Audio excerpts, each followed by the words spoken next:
The legend began like most small-town campfire tales, half joke, half warning. In the tiny college town of Redwood Hollow, students whispered about a creature with glowing eyes and fanged antlers that stalked the foggy forest beyond campus. They called it the Bampire, a blood-sucking deer that walked on two legs and hunted those foolish enough to chase myths. Professor Harold Dunn never believed a word of it. He was a tired anthropology professor with a coffee addiction and a career in slow decay. His lectures were about folklore and forgotten myths, yet the irony wasn't lost on him. He didn't believe in anything mystical. His students slept through his classes, his papers gathered dust, and his tenure dreams were fading.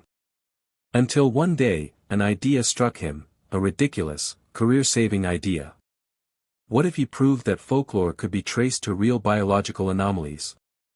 If he could find physical evidence of the Bampire, even bones or antlers, he could publish a field report that might actually get him noticed again. Maybe even respected. So when he announced his weekend field trip into Redwood Hollow Forest, his students thought he'd finally lost it.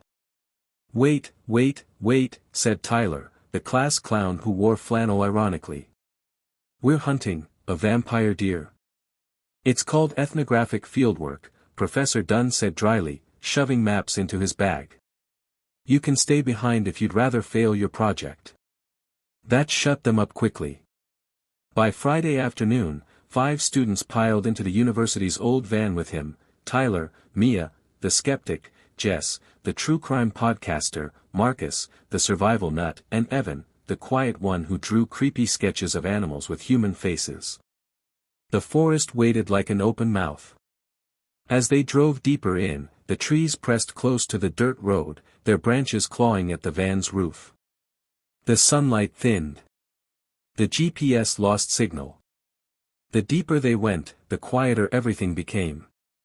When they finally parked beside an overgrown trailhead, a wooden sign read, "Redwood Hollow Preserve, closed after dusk." Mia laughed nervously. "This looks safe.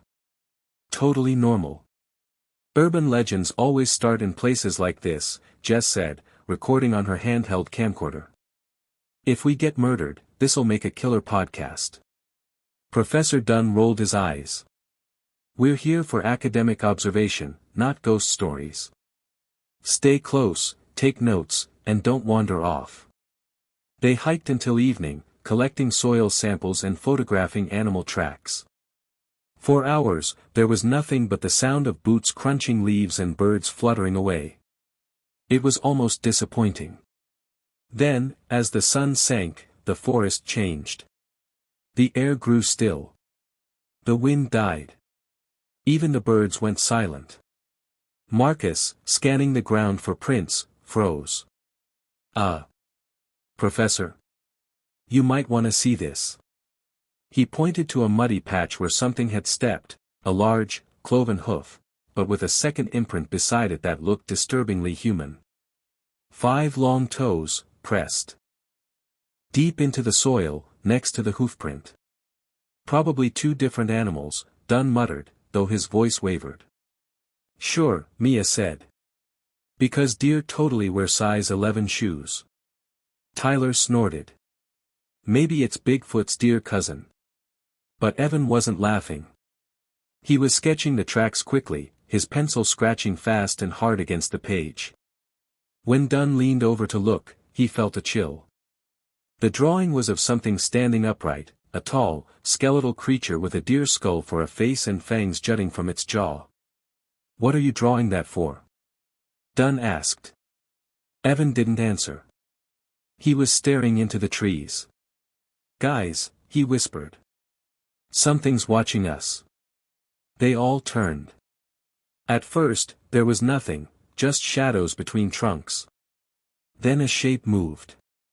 It was subtle, like a shimmer of motion behind the fog. A tall silhouette, antlers glinting in the dying light. 2 faint red eyes blinked once. Then it was gone. Tyler laughed nervously. "Okay, that's creepy. Tell me someone else saw that." No one spoke. Professor Dunn forced a smile. "Probably a buck. Let's head back before dark." But the woods didn't let them. The trail seemed to twist, looping back on itself. Trees that weren't there before appeared. The map made no sense anymore. By the time the last light bled from the sky, they realized they were lost. Jess tried to make light of it, filming everyone's nervous faces. And here we are, your intrepid explorers, totally not doomed, definitely not about to be eaten by Bambi's demonic cousin. Something cracked behind her. The sound was wet, like bones snapping. Marcus raised his flashlight. The beam caught something hanging from a branch, an animal carcass, shredded open, its neck torn wide. Blood dripped slowly onto the leaves below. The body twitched once, as if moved by something unseen. Mia gagged. Tyler stepped back, face pale. Professor Dunn whispered, that's fresh. Then, from the darkness, came a sound none of them would ever forget. A low, guttural snarl, mixed with the hiss of a deer's breath. The trees swayed as something large moved between them. Run, Dunn breathed. They did. Behind them, branches snapped and leaves exploded under pounding hooves. No, footsteps. Something that ran like a man but hunted like a beast. The last thing Dunn saw before they dove into the shadows was a pale shape illuminated by the moonlight, antlers dripping red, a face half human, half deer, and a mouth lined with blood-soaked fangs. The legend wasn't a story anymore. It was real. And it had found them. They didn't stop running until their lungs burned and the forest swallowed the moonlight. The night pressed down like a weight, thick with fog and the stench of iron.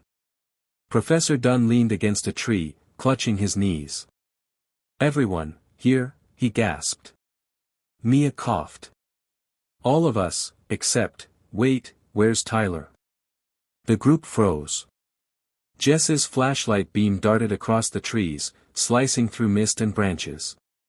Tyler, she called, her voice trembling. Only the wind answered. Then, faintly, a laugh, Tyler's laugh, echoed through the woods. But it was wrong. It had that same easy tone, but underneath was something wet, something that gurgled like water over meat. Marcus raised his machete, his eyes wide. That wasn't human. Professor Dunn tried to think rationally, but his brain refused. The laugh came again, closer now, broken and distorted, like someone trying to remember how to laugh. Jess started filming. If we die out here, someone should at least know what happened, she said, voice quivering. Turn that off. Dunn hissed. We need to find shelter. They stumbled through the trees until they came upon an abandoned ranger's cabin, rotting wood, collapsed roof, and vines crawling up its sides like veins. But it was something. They barricaded themselves inside with old furniture and flickering flashlights. Mia found an old lantern, lighting it with shaky hands. The flame threw long, distorted shadows on the walls. The air inside smelled of mold and dust. This is crazy, she whispered. That thing we saw, it wasn't a deer. It wasn't even an animal. Marcus wiped blood from a scrape on his arm. It stood on two legs. That's no animal I've ever seen. Professor Dunn sat down heavily, rubbing his temples. There's a rational explanation. Maybe it's a diseased moose, or some unknown species. Jess cut him off. A moose doesn't hang corpses from trees, Professor. Evan had been silent the whole time, hunched over his sketchbook again. When Mia glanced over his shoulder, her stomach turned. He had drawn Tyler, except his face had stretched, jaw cracking open into a deer's snout, antlers bursting from his skull like twisted roots. His eyes were red pits. Evan, she whispered, why are you drawing that? He didn't look up. Because that's what he looks like now. The words chilled everyone. Before anyone could speak, something scraped along the outside wall. A slow, deliberate drag, like claws over wood. The lantern flame flickered. Marcus stepped to the window and peeked through the boards. Nothing out there, he whispered. Probably the wind. Then the window cracked. A face slammed against the glass. It was Tyler, or what was left of him. His skin had split down the middle, pulled tight across his skull. His eyes glowed faintly red. His teeth, no fangs, jutted from a mouth too wide, blood dripping from his chin. He smiled. Mia screamed. Marcus swung the machete, shattering the window. Tyler, or the thing wearing Tyler's skin, jerked back into the darkness. They heard hooves, or feet, pounding away. Jess was sobbing quietly. "We can't stay here. It's hunting us." Professor Dunn stared at the broken window, his heart hammering. His rational mind was dissolving. The legend said the Bampire was cursed, he muttered. A hunter who killed a sacred deer and was punished, transformed, made to feed on the blood of those who trespassed. Mia's voice cracked. "You're saying it's real?" He didn't answer. Outside, the forest shifted again. The fog thickened, pressing against the windows like breathing glass. A distant howl, or a scream, rose through the trees. Evan closed his sketchbook. "It's not alone." The group turned to him. He looked pale, eyes distant. "I saw more. In the dark. Antlers everywhere." Marcus cursed. "We move.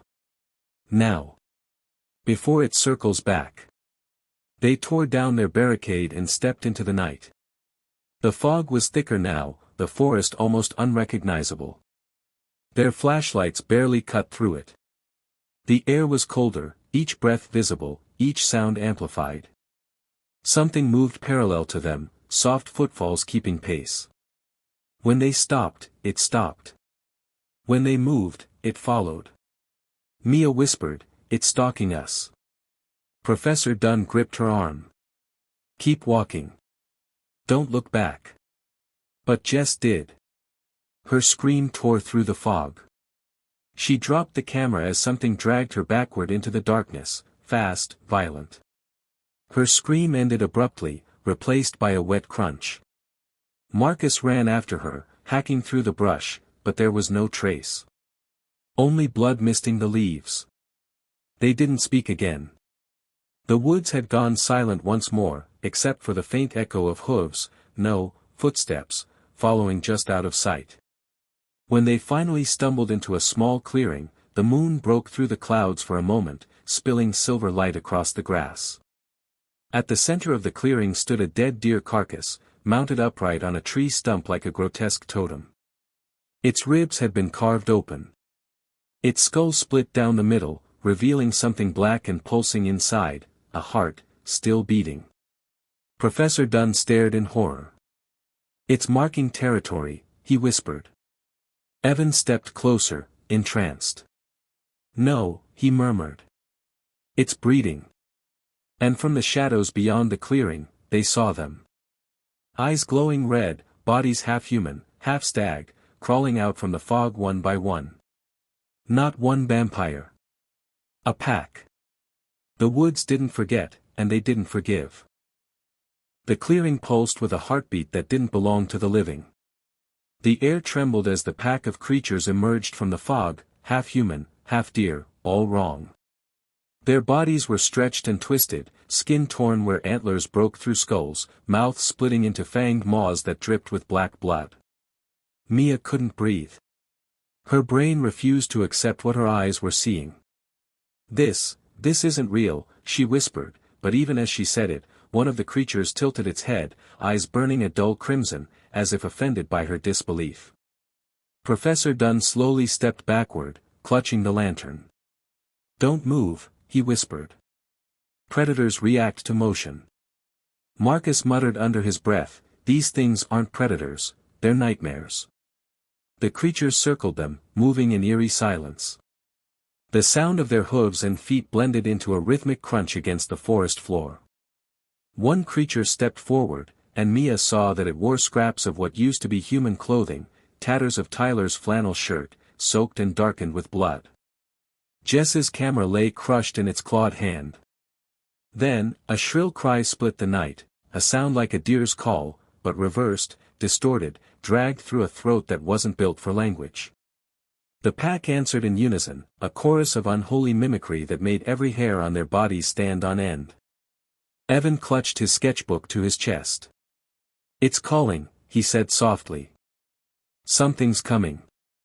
And then they saw it, the Bampire. It stepped into the moonlight like an ancient god reborn in meat and madness. 12 feet tall, ribs exposed, chest heaving with every inhuman breath. Its antlers spread like a crown of bone, dripping with viscous red fluid.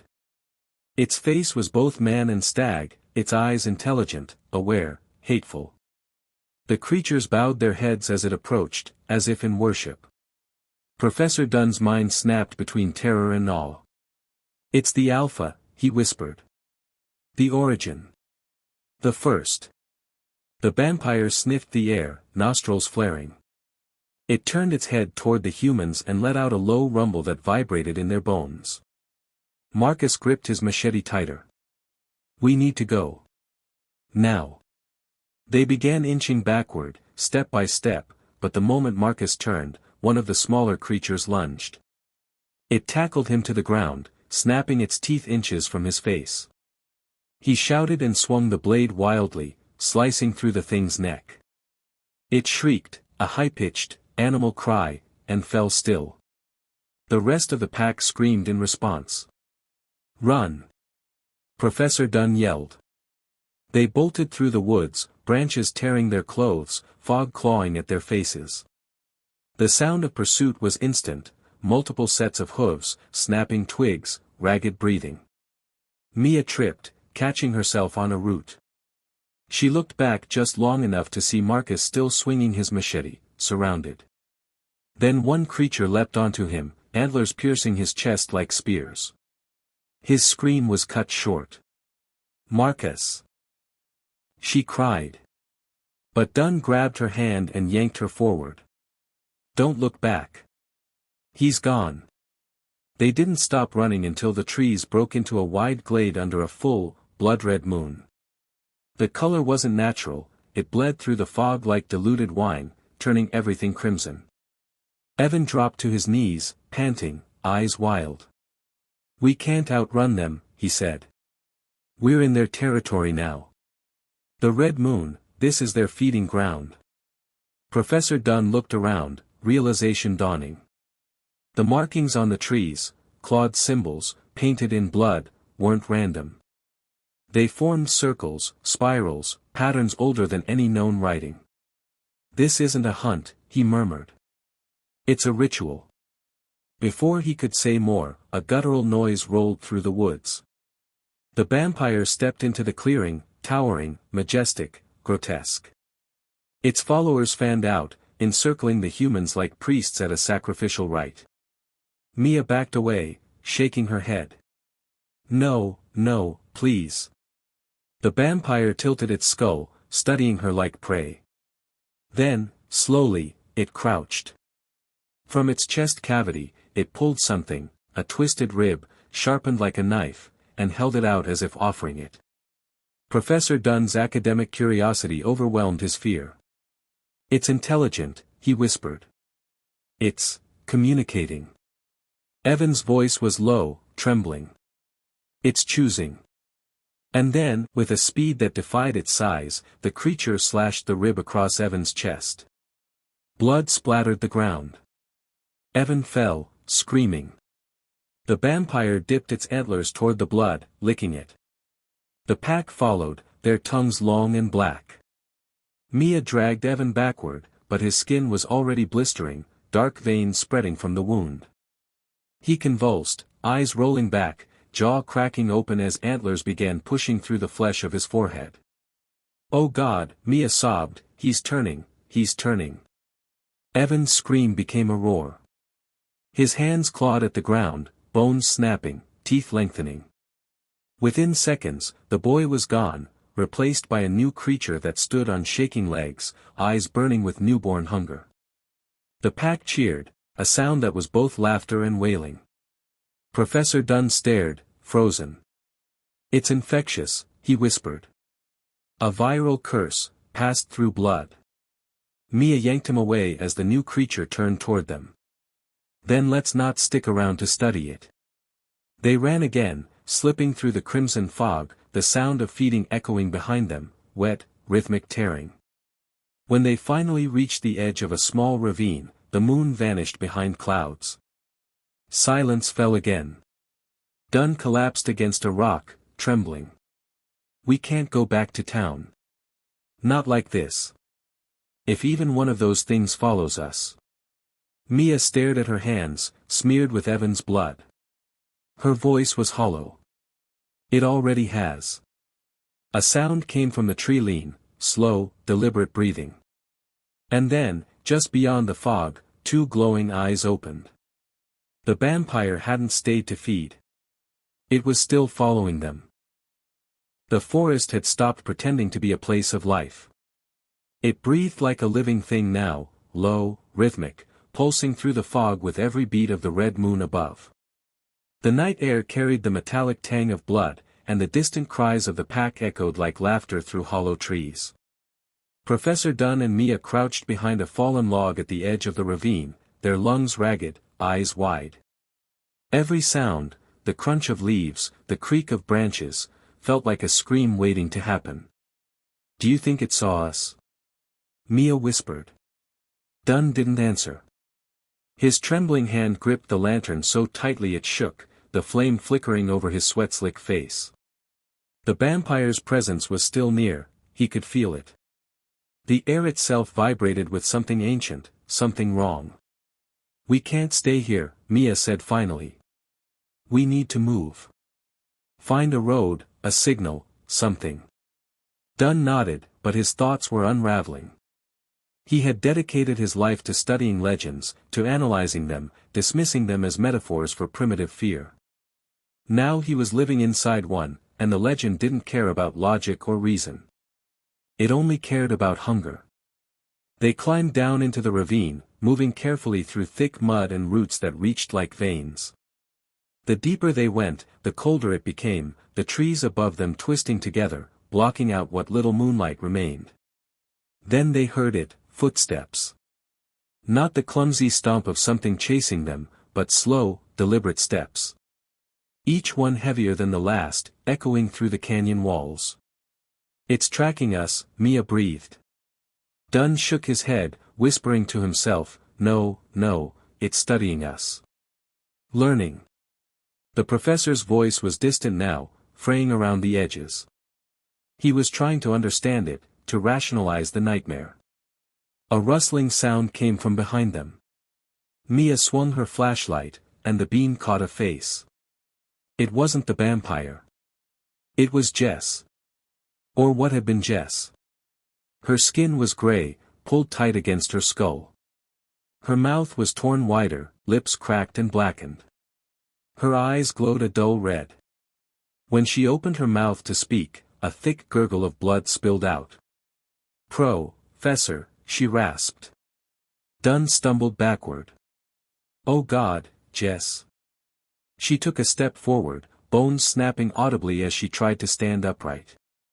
"Why, didn't you help me?" Mia screamed. Jess lunged. Dunn swung the lantern, shattering it against her chest. The oil ignited instantly. Jess went up in flames, thrashing and howling, a sound more animal than human. The fire reflected off the wet stones, painting the ravine in violent orange. When she finally collapsed, there was no body, only a pile of ash and the faint smell of burned meat. Mia was shaking uncontrollably. "We have to get out of here," she said again. Dunn nodded, but his voice trembled. "It's evolving," he muttered. "It remembers speech, it mimics it. It's learning human behavior." They continued deeper into the ravine until they reached an opening that looked like a cave mouth, hidden behind thick vines. Mia hesitated, but Dunn pushed through first, desperate for shelter. Inside, the darkness felt heavier, suffocating. Their flashlights illuminated stone walls covered in ancient carvings, symbols of deer skulls, antlers, and human figures kneeling in worship. The drawings were centuries old, but smeared with fresh blood. "What is this place?" Mia whispered. Dunn's voice cracked. "A shrine. The legend, it wasn't just a myth. This was a cult site. People worshipped it. Fed it." He knelt before the carvings, tracing the lines with trembling fingers. They believed the Bampire was nature's vengeance, the spirit of the hunted turned predator. Every generation, it takes the trespassers. That's why no one comes here anymore. Mia backed away from the wall. Then why are there fresh markings? Something moved in the shadows behind them. They turned their flashlights, and froze. A dozen faces stared back, half hidden in the dark. People, students, hikers, locals, all transformed. Their heads crowned with bone. Eyes sunken and red. They stood perfectly still, their bodies twitching slightly, like marionettes waiting for a string to be pulled. The air grew colder. From deeper in the cave came a sound, low, guttural breathing. Then the Bampire stepped forward. Up close, it was worse than they remembered. The thing's flesh hung loosely from its body, muscles exposed, veins pulsing black beneath translucent skin. Its ribs opened and closed like the gills of a fish, revealing a beating, glowing heart inside. Dunn fell to his knees. "It's magnificent," he whispered. "A perfect evolutionary vengeance." The creature lowered its head until its antlers framed him like a crown. Its voice wasn't sound, it was vibration, rumbling inside their skulls. "Feed." The word tore through their minds like a knife. The worshippers moved. Their jaws unhinged. They began to feed, on one another. Clawing, biting, devouring flesh in mindless ecstasy. Blood spattered the walls, mingling with the ancient symbols. Mia screamed and grabbed Dunn's arm. "We have to go." But the professor was transfixed. His eyes were wide, his lips curved into something close to awe. "It's the cycle," he murmured. "The blood sustains it. The myth demands balance." Then the Vampire's claws closed around his chest. It lifted him effortlessly into the air. "Please," Mia begged. The creature's fanged mouth opened wide, its breath reeking of decay and iron. It whispered one more word. "Believe." And then it sank its teeth into Dunn's throat.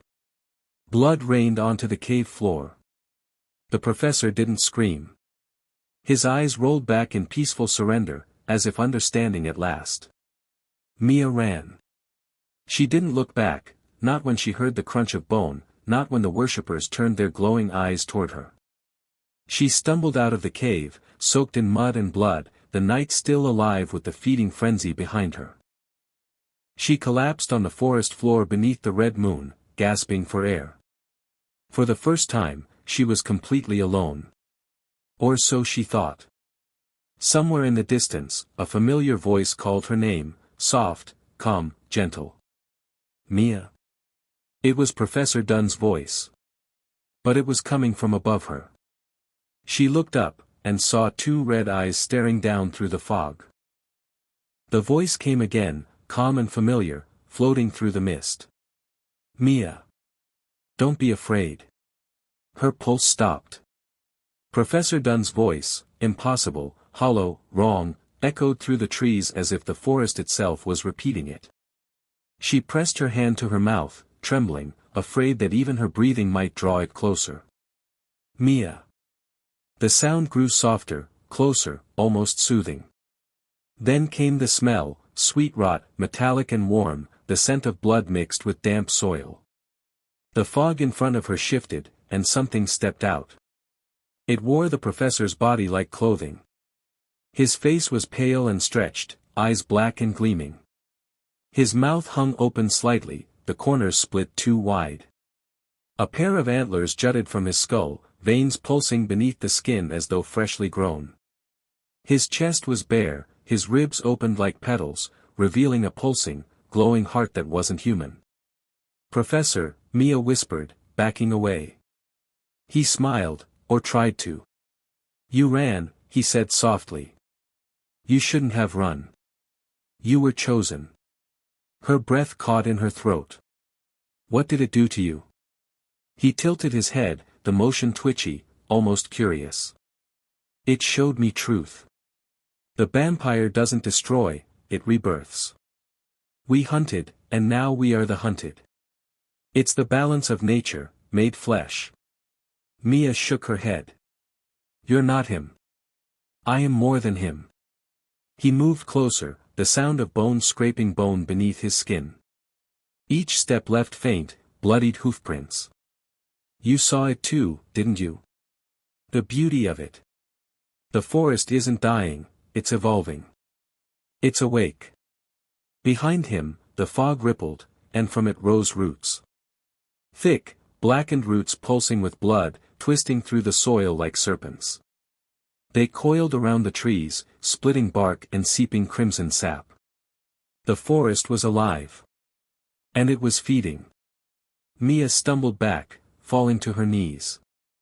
The ground was wet and soft beneath her hands, not with mud, but with blood. The soil itself bled. Dunn, or the thing inside him, knelt beside her. You don't have to be afraid, he whispered.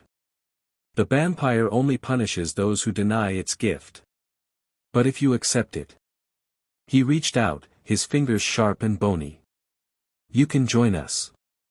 Mia scrambled backward, her hand brushing something cold and metallic, a hunting rifle half buried in the mud, old and rusted but intact. She grabbed it, lifted it, and pointed it at him. Stay back, she shouted. Dunn didn't flinch. He simply smiled wider, blood dripping from the corners of his mouth.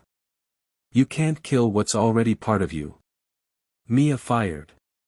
The blast echoed through the forest, tearing through his chest.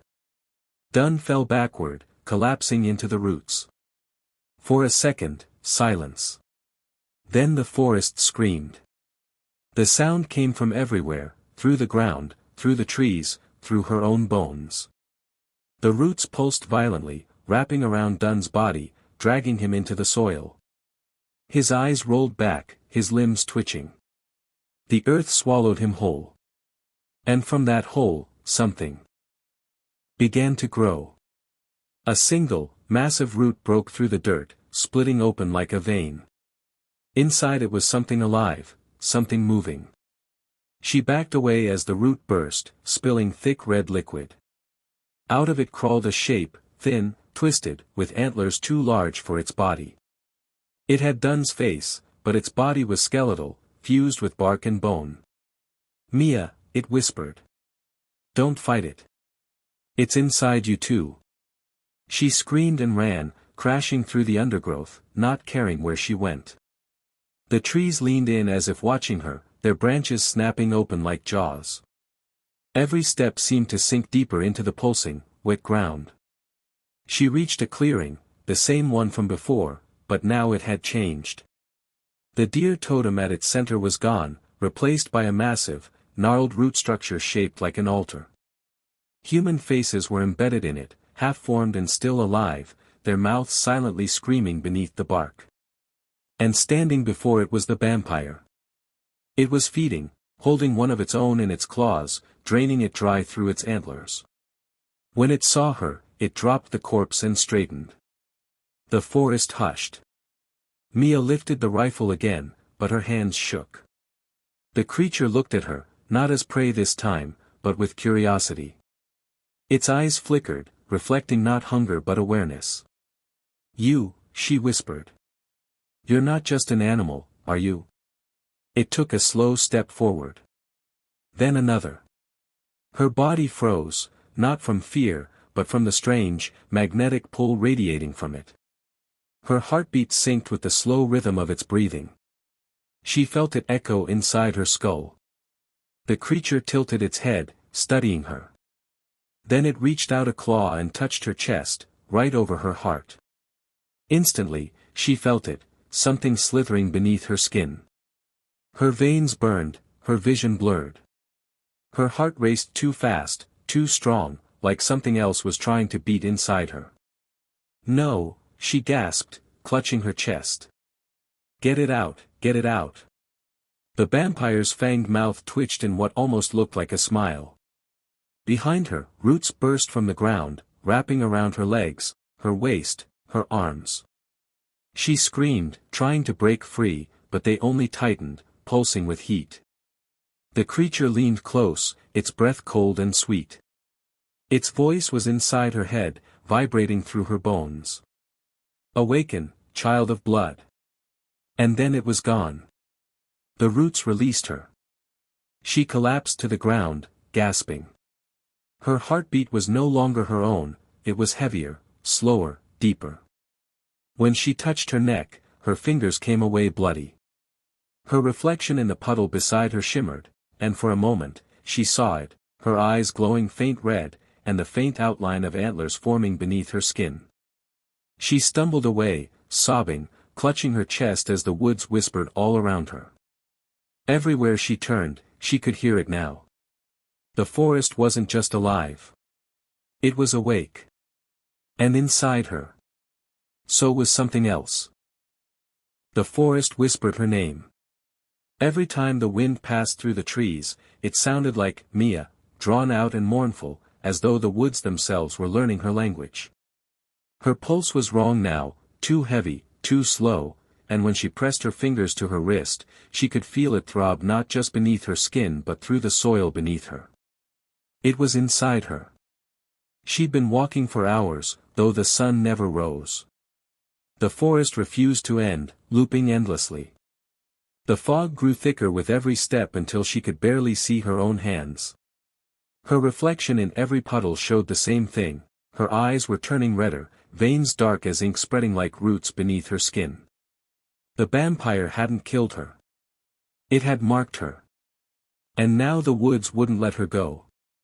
She stumbled into another clearing, an old campground, long abandoned. Torn tents hung from tree branches like shrouds. A rusted sign half buried in the dirt read, Redwood Hollow Youth Ecology Retreat, 1994. She froze. 1994, the 90s. The date clicked in her mind, the same decade the legends began. This was where it started. The first group that vanished in these woods. Mia crept into one of the collapsed tents. Inside were sleeping bags turned black with rot, notebooks half-eaten by mold. One page, still legible, was scrawled in frantic handwriting. It won't stop watching. The deer walk like men. They whisper names. They want blood. Another page, torn and shaky. It feeds on our fear. It makes us part of it. The forest remembers everything. Mia dropped the page, her breath ragged. The realization settled cold in her stomach, this wasn't an isolated curse. It was a cycle. Every few decades, the forest lured people in, fed on them, and planted them back into the soil. And now it had chosen her as the next seed. Her thoughts were interrupted by a sound, low, rhythmic, like something dragging across the ground. She froze. The fog ahead parted just enough to reveal movement. A shape stumbled into view. Marcus. Or what was left of him. His torso was torn open, ribs replaced by jagged wooden spines, his eyes completely black. He dragged one leg behind him, jerking in uneven steps. His voice rasped through a shredded throat. Mia. She backed away, shaking. No. You're not real. He twitched his head to one side, a grotesque mimicry of confusion. You left me. In the woods. It hurts. When he stepped closer, she saw the vines running through his veins, pulsing with red light. His fingers split open, revealing claws made of bone and bark. I'm not afraid of you, she said, though her voice shook. The thing that had been Marcus smiled. You should be afraid of yourself. Then it lunged. Mia dove sideways, grabbed a broken tent pole, and jammed it through his chest. He screamed, black fluid spraying across her face. As he fell, the ground beneath him split open, roots wrapping around his body, dragging him back into the earth. His final words. Gurgled through blood, it's already inside you. Mia collapsed to her knees, trembling. Her hands were shaking too violently to wipe the blood from her face. Her reflection in the pool beside her shimmered again, her pupils now slitted like an animal's. When she touched her chest, she could feel something moving beneath her ribs.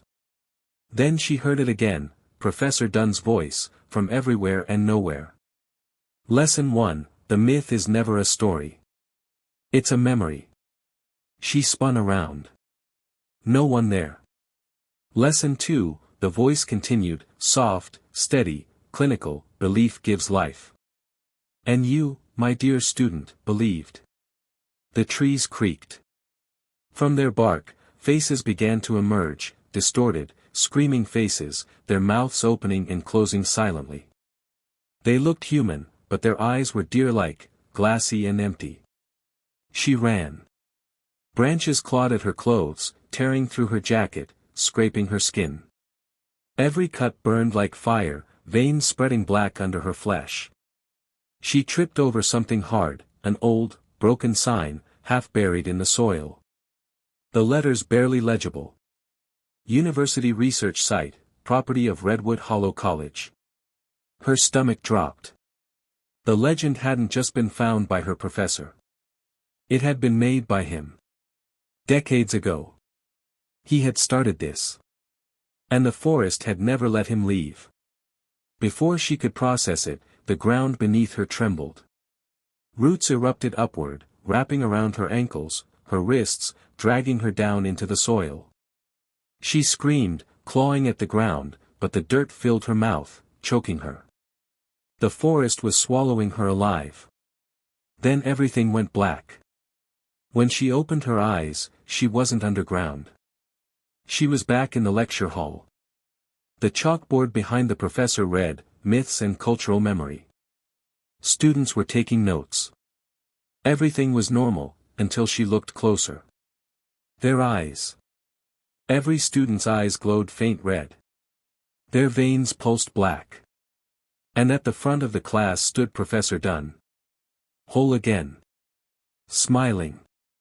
Mia, he said warmly. Glad you could join us. Today's lesson, transformation. She looked down at her hands. Her nails were blackened. Her skin cracked. Blood seeped from her palms. Dunn gestured toward her. Show them what you've learned. Her throat tightened. No. The walls pulsed.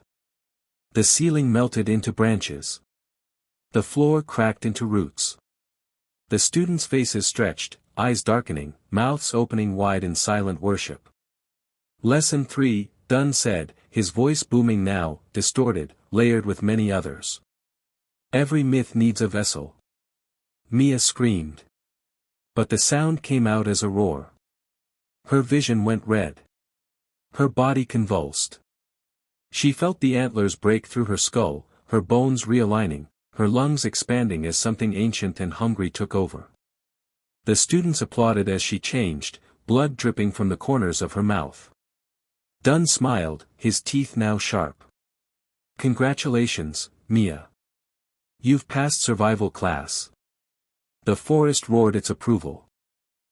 Through the walls of reality itself. And somewhere far away, deep in the real Redwood Hollow, the trees began to move again, ready for the next lesson. The night pulsed with a heartbeat. Not hers. Not anymore. Somewhere between waking and nightmare, Mia existed in both worlds, the forest and the lecture hall. The walls breathed, the air trembled, and her reflection in every surface was no longer human. Antlers of bone and bark curled from her skull. Her mouth was filled with teeth that weren't hers, and her eyes burned the color of dying embers. The forest had claimed her. Now, it wanted to hunt. She could hear it calling through her veins, the other half of her, the Bampire. It whispered promises of peace if she surrendered fully, of release if she let it consume her completely. But the faintest spark of Mia, the frightened, defiant girl who wanted to survive, fought back. She stumbled into the clearing where it had all begun. The same trees, the same fog, the the same smell of blood and wet earth. The remnants of the camp were gone now, replaced by the twisted forms of her classmates, their bodies absorbed into the roots. Faces peeked through the bark, their mouths frozen in mid-scream. "Professor," she croaked, her voice trembling. He appeared from the shadows like the ghost of a man long dead. Only now, his form was worse, half his face was human, the other half stretched into the monstrous muzzle of a deer. Blood trickled from his antlers, dripping steadily into the soil. "Mia," Dunn said, his tone sickeningly calm. "You survived longer than any of them. You learned. What did you do to us?" He smiled with the patience of a teacher addressing a slow student. "We are all part of the same ecosystem now. The deer, the human, the myth, connected. The Bampire isn't just a creature. It's evolution. A perfect predator born from the arrogance of men who thought they could study the wild without consequence." His voice deepened, vibrating through the trees. "And you, my brightest student, are its chosen vessel." Mia's hands clenched. "I'm not your experiment." Dunn's grin widened, revealing rows of jagged teeth. "You already are." The forest exploded into motion. Roots erupted from the soil, tangling around her legs. Dunn lunged forward with impossible speed, his antlers slicing through the air. She dodged, feeling one of the tips graze her cheek, a line of fire blooming across her face. Her instincts surged. Her blood boiled. The vampire inside her screamed for release. And she gave in. The transformation ripped through her like a storm. Bones cracked, muscles tore and reformed, her skin split open to reveal sinewy flesh beneath. Her scream melted into a feral roar that made the trees shake. When it ended, she stood taller, stronger, half woman, half beast. Her hands were claws, her eyes twin furnaces. She could smell Dunn's blood, feel his heart beating miles away. He laughed, delighted. "Beautiful. A true apex." Mia didn't hesitate. She lunged. Their collision shook the clearing. Antler met antler. Claw met bone. They tore through each other with wild fury, each blow echoing like thunder. Dunn slashed across her ribs, she bit into his shoulder, ripping free a chunk of meat. Blood sprayed across the trees, and the roots drank it greedily. He tried to overpower her, but she was faster. Stronger. Unhinged. She slammed him into a tree, snapping several of his antlers clean off. The sound he made wasn't human, it was something older, primal, desperate. He tried to speak, "You can't kill the myth." But she didn't let him finish. Her clawed hand pierced his chest, wrapping around his heart.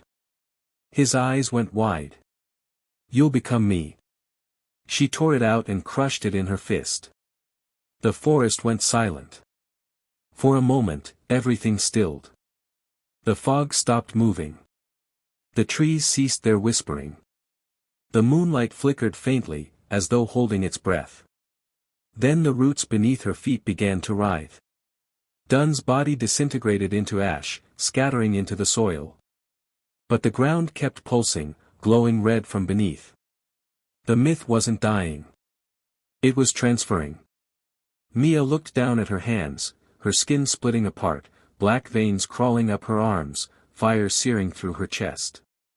She screamed as the ground opened beneath her, the soil swallowing her whole. And then, silence again. Weeks later, Redwood Hollow was quiet. The search teams found no trace of the professor or his students, just a single torn notebook buried near the riverbank. One line stood out. "It's not a deer. It's not a man. It's the forest's memory of what we did to it." When the forest ranger closed the book, he noticed something strange. Deer tracks. Enormous ones. Leading out of the woods. That night, under a blood-red moon, something walked along the roadside outside town. The locals thought it was just a deer at first, until it stood upright, its eyes glowing crimson in the headlights. The creature paused. tilted its head, watched the car pass. And for a moment, its mouth moved, like it was whispering a name. Mia. Then it disappeared into the trees, leaving behind only the faint echo of laughter, half human, half something else. By dawn, the first mutilated deer carcasses appeared along the highway. Then the campers went missing. The legend of the Bampire had returned. Only this time, it wasn't a myth being studied. It was teaching. And no one ever passed its survival class again.